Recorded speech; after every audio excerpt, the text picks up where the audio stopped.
ನಮಸ್ಕಾರ. ಇದೀಗ ತಾನೇ ಬಂದ ರಾಜ್ಯದ ಮಾಹಿತಿಗಳು. ಮುಖ್ಯಮಂತ್ರಿ ಆಗೋ ಖುಷಿಯಲ್ಲಿರೋ ಡಿ.ಕೆ. ಶಿವಕುಮಾರ್ ಅವರಿಗೆ ಸಿಕ್ತು ಮತ್ತೊಂದು ಭರ್ಜರಿ ಸುದ್ದಿ. ರಾಜೀನಾಮೆ ಕೊಟ್ಟ ಬಳಿಕ ಡಾಕ್ಟರ್ ರಾಜ್ಕುಮಾರ್ ಅವರನ್ನು ನೆನಪು ಮಾಡಿದ್ದಕ್ಕೆ ಸಿದ್ದರಾಮಯ್ಯನವರು. ಎಲ್ಲ ಮಾಹಿತಿ ನೋಡೋಣ ಸ್ನೇಹಿತರೆ. ಮುಖ್ಯಮಂತ್ರಿಯಾಗಿ ಪ್ರಮಾಣ ವಚನ ಸ್ವೀಕಾರ ಮಾಡೋದಕ್ಕೆ ಡಿ.ಕೆ. ಶಿವಕುಮಾರ್ ಅವರ ಭಾರಿ ಸಿದ್ಧತೆ. ಎಲ್ಲ ಮಾಹಿತಿ ನೋಡೋಣ. ಇನ್ನು ಡಿ.ಕೆ. ಶಿವಕುಮಾರ್ ಅವರು ಕರ್ನಾಟಕದ ಮುಖ್ಯಮಂತ್ರಿ ಆದರೆ ಇಡೀ ಭಾರತದಲ್ಲೇ ಶ್ರೀಮಂತ ಮುಖ್ಯಮಂತ್ರಿ ಪಟ್ಟಿಯಲ್ಲಿ ಡಿ.ಕೆ. ಶಿವಕುಮಾರ್ ಅವರು ಮೊದಲ ಸ್ಥಾನಕ್ಕೆ ಬರಲಿದ್ದಾರೆ. ಯಾರು ಎರಡನೇ ಸ್ಥಾನಕ್ಕೆ ಹೋಗುತ್ತಾರೆ ಎಲ್ಲ ಸುದ್ದಿ ನೋಡೋಣ ಸ್ನೇಹಿತರೆ. ಇನ್ನು ಡಿ.ಕೆ. ಶಿವಕುಮಾರ್ ಅವರ ನೇತೃತ್ವದಲ್ಲಿ ಯಾರಿಗೆಲ್ಲ ಸಚಿವ ಸ್ಥಾನ ಸಿಗುತ್ತೆ ಎನ್ನುವ ಒಂದು ಪಟ್ಟಿಯೂ ಕೂಡ ಬಿಡುಗಡೆ ಆಗಿದೆ. ಆ ಬಗ್ಗೆಯೂ ಕೂಡ ನೋಡೋಣ. ಗೃಹಲಕ್ಷ್ಮಿಯರಿಗೆ ಬಾಕಿ ಕಂತು ಜಮೆ ಮಾಡಲು ಮುಂದಾದ ಸರ್ಕಾರ. ಆದರೆ ಇನ್ನು ಮುಂದೆ ಬಯೋಮೆಟ್ರಿಕ್ ನಿಯಮ ಕಡ್ಡಾಯ. ಏನಿದು ಹೊಸ ರೂಲ್ಸ್? ಹಣ ಹೇಗೆ ಪಡೆದುಕೊಳ್ಳಬೇಕು? ಎಲ್ಲ ಮಾಹಿತಿ ನೋಡೋಣ ಸ್ನೇಹಿತರೆ. ಇನ್ನು ರಾಹುಲ್ ಗಾಂಧಿ ಅವರ ಮುಂದೆ ಯಾವುದೇ ಬೇಡಿಕೆ ಇಡದೆ ನೇರವಾಗಿ ರಾಜೀನಾಮೆ ಕೊಟ್ಟ ಸಿದ್ದರಾಮಯ್ಯನವರು ನನಗೂ ಬೇಡ, ನನ್ನ ಮಗನಿಗೂ ಕೂಡ ಯಾವುದೂ ಬೇಡ ಎಂದು ಹೇಳಿಕೆ ಕೊಟ್ಟಿದ್ದಾರಂತೆ. ಯಾಕೆ, ಏನಾಯ್ತು? ಈ ಎಲ್ಲ ಸುದ್ದಿ ಡೀಟೇಲ್ ಆಗಿ ನೋಡೋಕ್ಕೂ ಮೊದಲು ನೀವು ಸುದ್ದಿ ಸಮಯ ಯೂಟ್ಯೂಬ್ ಚಾನೆಲ್ಗೆ ಮೊದಲು ಬಾರಿ ಭೇಟಿ ಕೊಡ್ತಾ ಇದ್ರೆ ದಯವಿಟ್ಟು ಸಬ್ಸ್ಕ್ರೈಬ್ ಮಾಡ್ಕೊಳ್ಳಿ. ಪಕ್ಕದಲ್ಲಿ ಕಾಣಿಸೋ ಗಂಟೆ ಕೂಡ ಒತ್ತಿ. ಇದರಿಂದ ನಾವು ಹಾಕುವ ರಾಜ್ಯದ ಮಾಹಿತಿಗಳು ನಿಮಗೆ ಸಿಗುತ್ತವೆ. ವಿಡಿಯೋಗೆ ಲೈಕ್ ಮಾಡಿ ಮತ್ತು ವಿಡಿಯೋ ಪೂರ್ತಿಯಾಗಿ ನೋಡಿ. ಬನ್ನಿ ಸ್ನೇಹಿತರೆ, ಎಲ್ಲ ಸುದ್ದಿಗಳನ್ನು ಡೀಟೇಲ್ ಆಗಿ ನೋಡೋಣ.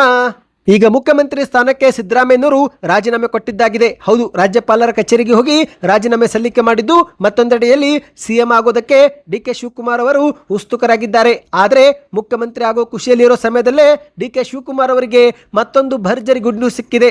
ಹೌದು ಗೆಳೆಯರೆ, ಡಿ.ಕೆ. ಶಿವಕುಮಾರ್ ಅವರಿಗೆ ಮುಂದಿನ 2 ವರ್ಷ ಅಂದ್ರೆ 24 ತಿಂಗಳುಗಳ ಕಾಲ ಹೊರ ದೇಶಕ್ಕೆ ಪ್ರಯಾಣಿಸಲು ಬೆಂಗಳೂರಿನ ವಿಶೇಷ ನ್ಯಾಯಾಲಯ ಗ್ರೀನ್ ಸಿಗ್ನಲ್ ಕೊಟ್ಟಿದೆ. ಹೌದು, ಈ ಒಂದು ಹಿಂದೆ ಜಾರಿಯಲ್ಲಿದ್ದಂತ ಕಟ್ಟುನಿಟ್ಟಿನ ನಿಯಮಗಳನ್ನ ಸಡಿಲು ಮಾಡಿ ಕೋರ್ಟು ಮಹತ್ವದ ತೀರ್ಪು ಪ್ರಕಟಿಸಿದೆ. ಈ ಮೂಲಕ ಡಿ.ಕೆ. ಶಿವಕುಮಾರ್ ಅವರು ಈಗ ಹೊರ ದೇಶಕ್ಕೆ ಪ್ರಯಾಣ ಮಾಡಬಹುದು. ಹೌದು ಗೆಳೆಯರೆ, ತಮ್ಮ ಅಧಿಕೃತ ಹಾಗೂ ವೈಯಕ್ತಿಕ ಅಗತ್ಯಗಳಿಗಾಗಿ ಅಮೆರಿಕ, ಯುರೋಪ್, ರಷ್ಯಾ, ಆಸ್ಟ್ರೇಲಿಯಾ, ವಿವಿಧ ಅರಬ್ ದೇಶಗಳಿಗೆ ಇನ್ನು ಮುಂದೆ ಡಿ.ಕೆ. ಶಿವಕುಮಾರ್ ಅವರು ಭೇಟಿ ಕೊಡಬಹುದು. ಆದರೆ ಸ್ನೇಹಿತರೆ, ಕೋರ್ಟು ಇಲ್ಲಿ ಒಂದು ಷರತ್ತು ಕೂಡ ಹಾಕಿದೆ. ಅದೇನೆಂದ್ರೆ, ಪ್ರತಿ ಬಾರಿ ಬೇರೆ ದೇಶಕ್ಕೆ ಹೊರಡುವ ಮುನ್ನ ಪ್ರವಾಸದ ಇಂಚಿಂಚು ಮಾಹಿತಿಯನ್ನು ತನಿಖಾಧಿಕಾರಿಗಳಿಗೆ ಲಿಖಿತವಾಗಿ ಸಲ್ಲಿಕೆ ಮಾಡುವುದು ಕಡ್ಡಾಯ ಎಂದು ಕೋರ್ಟು ಹೇಳಿದೆ. ಅಷ್ಟು ಮಾತ್ರವಲ್ಲ, ವಿಚಾರಣೆಗೆ ಕರೆದಾಗೆಲ್ಲ ಬರಲೇಬೇಕು ಎಂದು ಕೂಡ ನಿಯಮ ಹಾಕಿದ್ದು. ಒಂದೊಮ್ಮೆ ನಿಯಮ ಮೀರಿದರೆ ಆಗ ಪ್ರವಾಸದ ಸೌಲಭ್ಯ ಹಿಂಪಡೆಯಲು ಕೂಡ ತನಿಖಾ ಸಂಸ್ಥೆಗೆ ಪೂರ್ಣ ಅಧಿಕಾರವಿರುತ್ತೆ ಎಂದು ಜಡ್ಜ್ ಅವರು ಸ್ಪಷ್ಟವಾಗಿ ತಿಳಿಸಿದ್ದಾರೆ. ಒಟ್ಟಿನಲ್ಲಿ ಮುಖ್ಯಮಂತ್ರಿ ಆಗೋ ಖುಷಿಯಲ್ಲಿರುವ ಡಿ.ಕೆ. ಶಿವಕುಮಾರ್ ಅವರಿಗೆ ಈಗ ಹೊರ ದೇಶಕ್ಕೆ ಪ್ರಯಾಣ ಮಾಡಲು ಕೋರ್ಟು ಗ್ರೀನ್ ಸಿಗ್ನಲ್ ಕೊಟ್ಟಿದೆ. ಬನ್ನಿ ಸ್ನೇಹಿತರೆ, ಎರಡನೇ ಮಾಹಿತಿಗೆ ಹೋಗೋಣ. ರಾಜೀನಾಮೆ ಕೊಟ್ಟ ಬಳಿಕ ಸಿದ್ದರಾಮಯ್ಯನವರು ಡಾಕ್ಟರ್ ರಾಜ್ಕುಮಾರ್ ಅವರನ್ನ ನೆನಪು ಮಾಡಿಕೊಂಡಿದ್ದಾರೆ. ಹೌದು ಸ್ನೇಹಿತರೆ, ರಾಜೀನಾಮೆ ನೀಡಿದ ನಂತರ ಸಿದ್ದರಾಮಯ್ಯನವರು ಆಡಿದ ಮಾತುಗಳಲ್ಲಿ ಸಿಎಂ ಸ್ಥಾನದಿಂದ ಕೆಳಗಿಳಿಯುತ್ತಿದ್ದೇನೆ ಎಂಬ ಬೇಸರಕ್ಕಿಂತ ಜನರ ಸೇವೆ ಮಾಡಿದ್ನಲ್ಲೆನ್ನುವ ತೃಪ್ತಿನೇ ಎದ್ದು ಕಾಣುತ್ತಿತ್ತು. ಜೊತೆಗೆ ಸಿದ್ದರಾಮಯ್ಯನವರು ಡಾಕ್ಟರ್ ರಾಜ್ಕುಮಾರ್ ಅವರನ್ನ ನೆನಪು ಮಾಡಿಕೊಂಡಿದ್ದಾರೆ. ಹೌದು, ಅಭಿಮಾನಿಗಳೇ ನಮ್ಮನೆ ದೇವರು ಎಂಬ ಡಾಕ್ಟರ್ ರಾಜ್ಕುಮಾರ್ ಅವರ ಸರಳ ನುಡಿಯನ್ನ ಸ್ಮರಿಸಿದಂತ ಸಿದ್ದರಾಮಯ್ಯನವರು ನಾನು ಮತದಾರರೇ ನಮ್ಮನೆ ದೇವರು ಎಂದು ನಂಬಿದ್ದೇನೆ ಎಂದು ಹೇಳುವ ಮೂಲಕ ತಮ್ಮ ರಾಜಕೀಯ ಬದುಕಿನ ಸಾರವನ್ನ ಸ್ಪಷ್ಟಪಡಿಸಿದ್ದಾರೆ.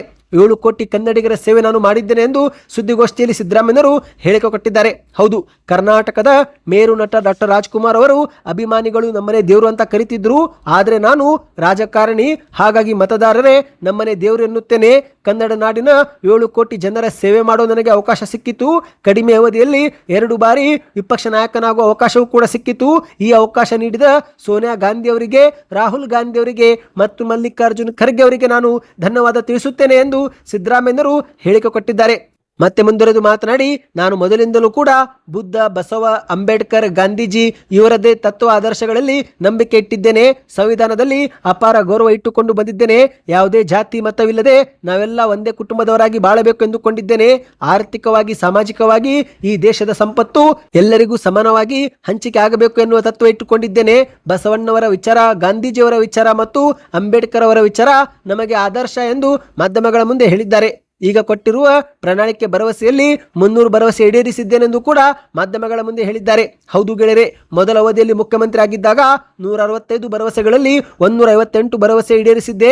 ಈಗ 2023ರ ಚುನಾವಣೆಯ ಪ್ರಣಾಳಿಕೆಯಲ್ಲಿ 550ಕ್ಕೂ ಹೆಚ್ಚು ಭರವಸೆ ಕೊಟ್ಟಿದ್ದೆವು. ಈ ಪೈಕಿ ನಾನು 300 ಭರವಸೆ ಈಡೇರಿಸಿದ್ದೇನೆ. ಜೊತೆಗೆ 5 ಗ್ಯಾರಂಟಿಗಳನ್ನ ಮೊದಲ ವರ್ಷದಲ್ಲಿ ಜಾರಿಗೆ ಮಾಡಿದ್ದೇನೆ ಎಂದು ಸಿದ್ದರಾಮಯ್ಯನವರು ಹೇಳಿದ್ದಾರೆ. ಬನ್ನಿ ಸ್ನೇಹಿತರೆ ಮತ್ತೊಂದು ಮಾಹಿತಿಗೆ ಹೋಗೋಣ. ಅದಕ್ಕಿಂತ ಮೊದಲು ವಿಡಿಯೋಗೆ ಲೈಕ್ ಮಾಡಿಲ್ಲವೆಂದರೆ ದಯವಿಟ್ಟು ಲೈಕ್ ಮಾಡಿ. ಇದೀಗ ಕರ್ನಾಟಕದ ಮುಖ್ಯಮಂತ್ರಿಯಾಗಿ ಪ್ರಮಾಣ ವಚನ ಸ್ವೀಕಾರ ಮಾಡಲು ಡಿ ಕೆ ಶಿವಕುಮಾರ್ ಅವರು ಭಾರಿ ಸಿದ್ಧತೆ ಶುರು ಮಾಡಿದ್ದಾರೆ. ಹೌದು ಗೆಳೆಯರೆ, ಇಂದು ಮುಖ್ಯಮಂತ್ರಿಯವರ ಅಧಿಕೃತ ನಿವಾಸ ಕಾವೇರಿಯಲ್ಲಿ ಸಂಪುಟದ ಎಲ್ಲ ಸಚಿವರಿಗೂ ಉಪಹಾರ ಕೂಟ ಏರ್ಪಡಿಸಿ ನಂತರ ಸಿದ್ದರಾಮಯ್ಯನವರು ತಮ್ಮ ರಾಜೀನಾಮೆ ಪ್ರಕಟಿಸಿದ್ದು, ಇದರ ಜೊತೆಗೆ ಡಿ ಕೆ ಶಿವಕುಮಾರ್ ಅವರೇ ಮುಂದಿನ ಮುಖ್ಯಮಂತ್ರಿ ಎಂದು ಸಿದ್ದರಾಮಯ್ಯನವರು ಘೋಷಣೆ ಮಾಡಿದ್ದಾರೆ. ಅಂದಹಾಗೆ ಸ್ನೇಹಿತರೆ, ಇವತ್ತಿನ ಸಭೆಯಲ್ಲಿ ಡಿ ಕೆ ಶಿವಕುಮಾರ್ ಮತ್ತು ಸಿದ್ದರಾಮಯ್ಯನವರು ಖಾಸಗಿಯಾಗಿ ಕೆಲ ಹೊತ್ತು ಮಾತುಕತೆ ನಡೆಸಿದ್ದು, ನಂತರ ಡಿ ಕೆ ಶಿವಕುಮಾರ್ ಅವರು ಸಿದ್ದರಾಮಯ್ಯನವರ ಪಾದ ಮುಟ್ಟಿ ಆಶೀರ್ವಾದ ಪಡೆಯುವ ಮೂಲಕ ಎಲ್ಲರ ಗಮನ ಸೆಳೆದಿದ್ದಾರೆ. ಅಂದಹಾಗೆ ಸ್ನೇಹಿತರೆ, ಡಿ ಕೆ ಶಿವಕುಮಾರ್ ಅವರು ಅಪಾರ ದೈವ ಭಕ್ತರಾಗಿದ್ದು, ಪ್ರತಿಯೊಂದು ಕೆಲಸ ಮಾಡುವ ಮುನ್ನ ಶುಭಗಳಿಗೆ ಶುಭ ಮುಹೂರ್ತ ಎಲ್ಲವೂ ಕೂಡ ನೋಡಿನೇ ಮುಂದೆ ಹೆಜ್ಜೆ ಇಡ್ತಾರೆ. ಈಗ ಮುಖ್ಯಮಂತ್ರಿ ಆಗುವ ಮಹತ್ವದ ಗಳಿಗೆಯಲ್ಲಿ ಶುಭ ಮುಹೂರ್ತಕ್ಕಾಗಿ ತಮ್ಮ ಕುಟುಂಬದ ಜ್ಯೋತಿಷಿ ದ್ವಾರಕನಾಥ್ ಅವರನ್ನ ಸಂಪರ್ಕಿಸಿದ್ದಾರೆ ಎಂದು ಕೂಡ ಹೇಳಲಾಗ್ತಾ ಇದೆ. ಬನ್ನಿ ಸ್ನೇಹಿತರೆ ಮತ್ತೊಂದು ಮಾಹಿತಿಗೆ ಹೋಗೋಣ. ಇದೀಗ ಭಾರತದ ಅತ್ಯಂತ ಶ್ರೀಮಂತ ಮುಖ್ಯಮಂತ್ರಿ ಪಟ್ಟಿಯಲ್ಲಿ ಕರ್ನಾಟಕದ ಮುಖ್ಯಮಂತ್ರಿ ಸಿದ್ದರಾಮಯ್ಯನವರು 51 ಕೋಟಿ ಆಸ್ತಿ ಹೊಂದುವ ಮೂಲಕ 4ನೇ ಸ್ಥಾನ ಪಡೆದುಕೊಂಡಿದ್ರು.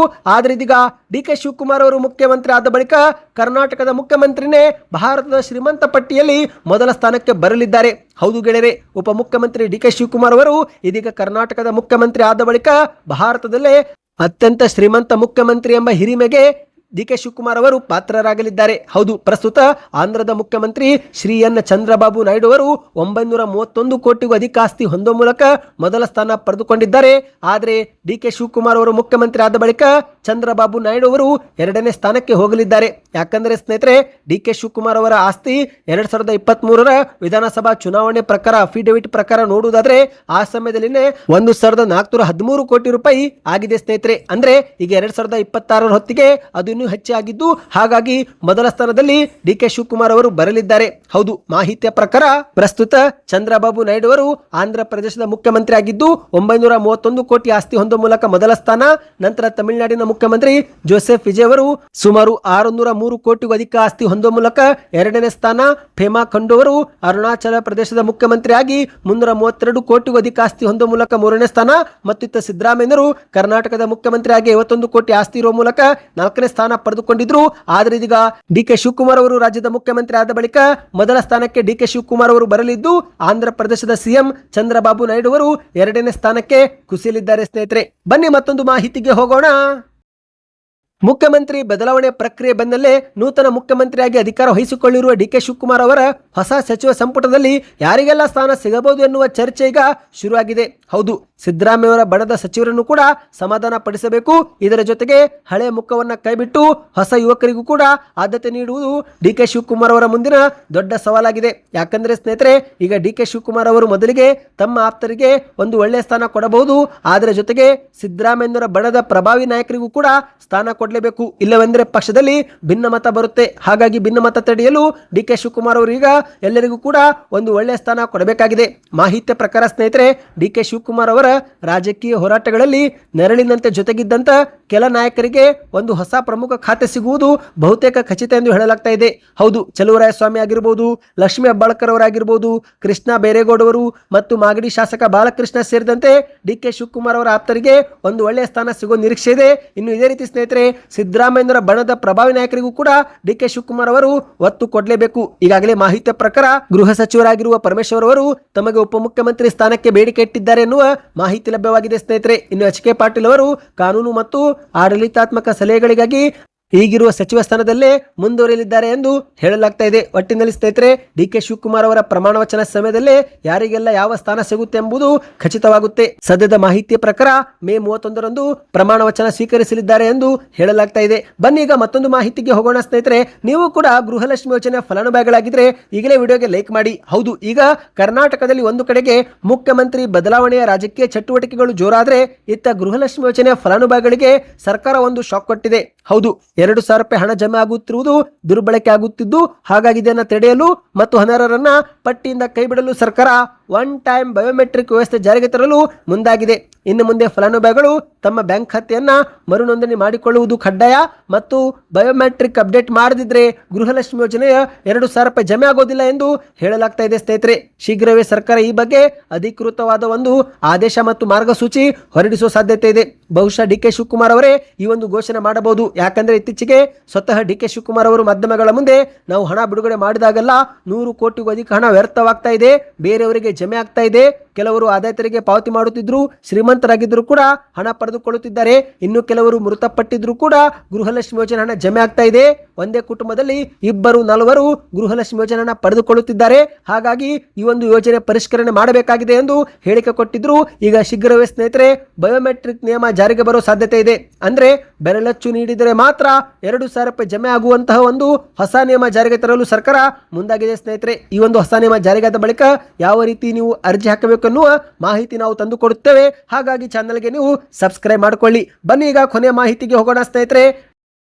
ರಾಹುಲ್ ಗಾಂಧಿ ಅವರ ಮುಂದೆ ಯಾವುದೇ ಬೇಡಿಕೆ ಇಡದೆ ಸಿದ್ದರಾಮಯ್ಯನವರು ರಾಜೀನಾಮೆ ಕೊಟ್ಟಿದ್ದಾರೆ. ಅಷ್ಟು ಮಾತ್ರವಲ್ಲ, ರಾಹುಲ್ ಗಾಂಧಿ ಅವರ ಆಫರ್ ಕೂಡ ಸಿದ್ದರಾಮಯ್ಯನವರು ತಿರಸ್ಕರಿಸಿದ್ದಾರೆ ಎಂದು ಹೇಳಲಾಗ್ತಾ ಇದೆ. ಹೌದು, ಕರ್ನಾಟಕ ಮಾತ್ರವಲ್ಲದೆ ಇಡೀ ಭಾರತದಲ್ಲಿ ಈಗ ಸಿಎಂ ಸಿದ್ದರಾಮಯ್ಯನವರ ರಾಜೀನಾಮೆ ವಿಚಾರ ಭಾರಿ ಸದ್ದು ಮಾಡ್ತಾ ಇದೆ. ಮತ್ತೊಂದೆಡೆಯಲ್ಲಿ ಮುಂದಿನ ಮುಖ್ಯಮಂತ್ರಿಯಾಗಿ ಡಿ.ಕೆ. ಶಿವಕುಮಾರ್ ಅವರು ಅಧಿಕಾರ ವಹಿಸಿಕೊಳ್ಳಲು ಉತ್ಸುಕರಾಗಿ ನಿಂತಿದ್ದು, ಇದೇ ಮಧ್ಯೆ ಸಿದ್ದರಾಮಯ್ಯನವರು ದೆಹಲಿಗೆ ಪ್ರಯಾಣ ಬೆಳೆಸಿ ಅಲ್ಲಿನ ಹೈಕಮಾಂಡ್ ನಾಯಕರನ್ನ ಭೇಟಿ ಮಾಡಿ ಕಾಂಗ್ರೆಸ್ ಪಕ್ಷಕ್ಕೆ ಧನ್ಯವಾದ ಹೇಳಿದ್ದಾರೆ. ಹೌದು, ಅತಿ ಕಡಿಮೆ ಅವಧಿಯಲ್ಲಿ 2 ಬಾರಿ ಮುಖ್ಯಮಂತ್ರಿ ಮತ್ತು 2 ಬಾರಿ ವಿಪಕ್ಷ ನಾಯಕನ ಸ್ಥಾನ ಕೊಟ್ಟಿದ್ದಕ್ಕೆ ಕಾಂಗ್ರೆಸ್ ಪಕ್ಷಕ್ಕೆ ಋಣಿ ಎಂದು ಸಿದ್ದರಾಮಯ್ಯನವರು ಹೇಳಿದ್ದಾರೆ. ಇನ್ನಿದೇ ನಡುವೆ ಎಐಸಿಸಿ ಅಧ್ಯಕ್ಷ ಮಲ್ಲಿಕಾರ್ಜುನ್ ಖರ್ಗೆ ಅವರನ್ನು ಕೂಡ ಭೇಟಿ ಮಾಡಿ ಸುಮಾರು 1 ಗಂಟೆಗೂ ಹೆಚ್ಚು ಕಾಲ ಚರ್ಚೆ ಮಾಡಿದ್ದಾರಂತೆ. ಇದೇ ಸಮಯದಲ್ಲಿ ಮಲ್ಲಿಕಾರ್ಜುನ್ ಖರ್ಗೆ ಅವರು ಸಿದ್ದರಾಮಯ್ಯನವರಿಗೆ ರಾಷ್ಟ್ರ ರಾಜಕಾರಣಕ್ಕೆ ಬರುವಂತೆ ಆಹ್ವಾನ ಕೊಟ್ಟಿದ್ದಾರೆ. ಹಿಂದುಳಿದ ವರ್ಗಗಳ ಧ್ವನಿಯೊಂದು ರಾಷ್ಟ್ರ ಮಟ್ಟದಲ್ಲಿ ಬೇಕಾಗಿದೆ, ಹೀಗಾಗಿ ನೀವು ಸಮಯ ತೆಗೆದುಕೊಂಡು ನಿಮ್ಮ ನಿರ್ಧಾರ ತಿಳಿಸಿ ಎಂದು ಮನವಿ ಮಾಡಿದ್ದಾರೆ. ಇತ್ತ ರಾಹುಲ್ ಗಾಂಧಿ ಅವರು ಕೂಡ ಸಿದ್ದರಾಮಯ್ಯನವರಿಗೆ ರಾಷ್ಟ್ರ ರಾಜಕೀಯಕ್ಕೆ ಬರುವಂತೆ ಆಹ್ವಾನ ಕೊಟ್ಟಿದ್ದು, ನಿಮ್ಮ ಜೊತೆಗೆ ನಾವಿದ್ದೇವೆ, ಡೋಂಟ್ ವರಿ ಎಂದು ಸಿದ್ದರಾಮಯ್ಯನವರಿಗೆ ಅಭಯ ನೀಡಿದ್ದಾರೆ. ಆದರೆ ಸ್ನೇಹಿತರೆ, ಸಿದ್ದರಾಮಯ್ಯನವರು ರಾಹುಲ್ ಗಾಂಧಿ ಮತ್ತು ಮಲ್ಲಿಕಾರ್ಜುನ್ ಖರ್ಗೆ ಅವರ ಆಫರ್ ಅನ್ನ ನಯವಾಗಿ ತಿರಸ್ಕರಿಸಿದ್ದು, ನನಗೆ ರಾಷ್ಟ್ರ ರಾಜಕೀಯದಲ್ಲಿ ಆಸಕ್ತಿ ಇಲ್ಲ, ರಾಜ್ಯ ರಾಜಕೀಯದಲ್ಲಿ ನಾನು ಇರುತ್ತೇನೆ ಎಂದು ಸಿದ್ದರಾಮಯ್ಯನವರು ಹೇಳಿದ್ದಾರೆ ಎಂದು ಹೇಳಲಾಗ್ತಾ ಇದೆ. ಸದ್ಯಕ್ಕೆ ಸ್ನೇಹಿತರೆ, ಈ ಎಲ್ಲ ಮಾಹಿತಿಗಳು ಇಷ್ಟವಾಗಿದ್ದರೆ ಚಾನಲ್ಗೆ ಸಬ್ಸ್ಕ್ರೈಬ್ ಆಗಿ.